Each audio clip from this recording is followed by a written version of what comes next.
Hi, my name is Ron English, and I work in the Center for Academic Success and Engagement. We are a part of the Paul L. Foster Success Center here on campus, and we're located in the Sid Richardson building.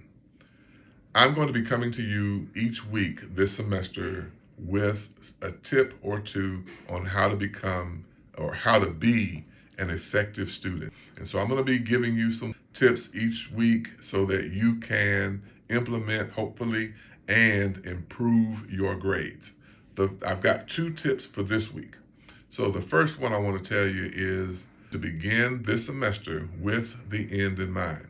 Now, that is an idea that comes out of Stephen Covey's The 7 Habits of Highly Effective Leaders.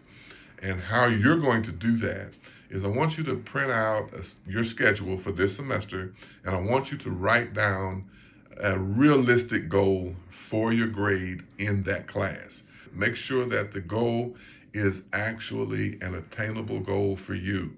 Don't just write down all A's. I understand that people get all A's, but if the last time you were an all A student was back in the fifth grade, then that's probably not a realistic goal. One of the ways to do this is to figure out what kind of GPA you want at the end of the semester, and then give you some grades for that.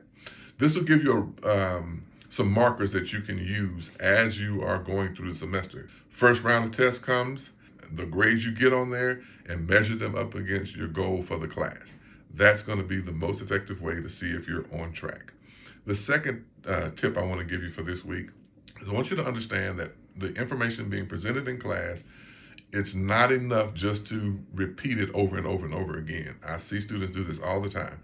Repetition is good, it's important in learning, but repetition plus understanding how the information relates to one another. So you need to figure out how to see the information a little bit different than just print it out in a chapter.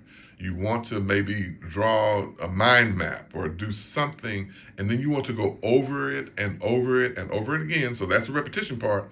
But as you're going over it, you want to be building relationships. We've all seen the crime shows where, they have a suspect, they've got a victim, and they've got all these strings going through trying to figure out how it works. Well, that's what I want you to do with the information in your class. I want you to kind of build a case where you have all these relationships that are connecting the information together so that it sticks in your brain much better. Remember, begin with the end in mind, repetition plus relationships. I'll see you next week.